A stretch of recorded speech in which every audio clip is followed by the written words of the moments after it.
परमाणु।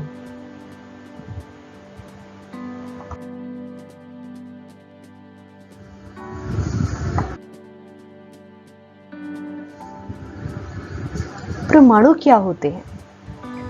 क्या आपने कभी किसी इमारत की दीवार बनते देखी है?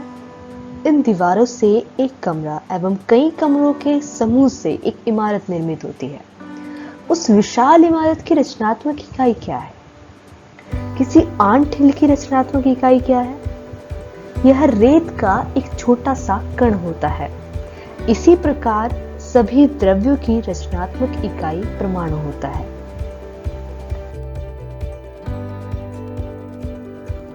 परमाणु प्राचीन भारतीय एवं ग्रीक दार्शनिक द्रव्य के अज्ञात एवं अदृश्य रूपों से सदैव चकित होते रहे। पदार्थ की विभाज्यता के मत के बारे में भारत में बहुत पहले लगभग 500 ईसा पूर्व विचार व्यक्त किया गया था। महर्षि कर्णाद।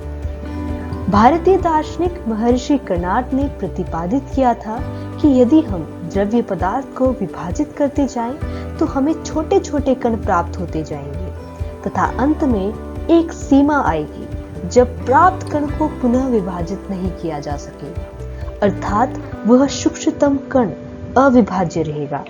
इस अविभाज्य सूक्ष्मतम कण को उन्होंने परमाणु कहा।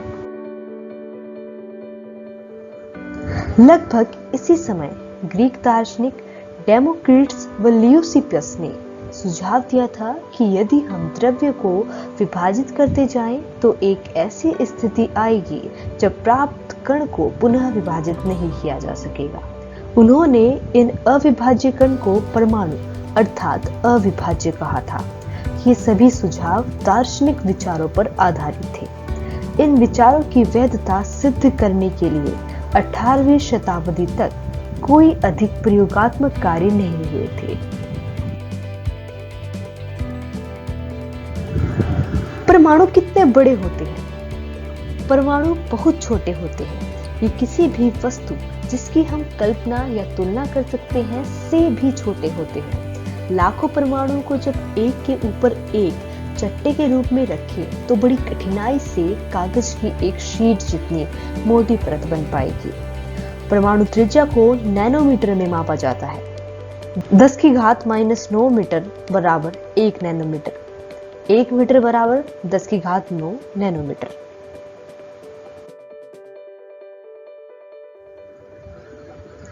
जब परमाणु का आकार इतना सूक्ष्म है कि हम इसे नगण्य मान सकते हैं, तो हम इसके बारे में क्यों सोचें?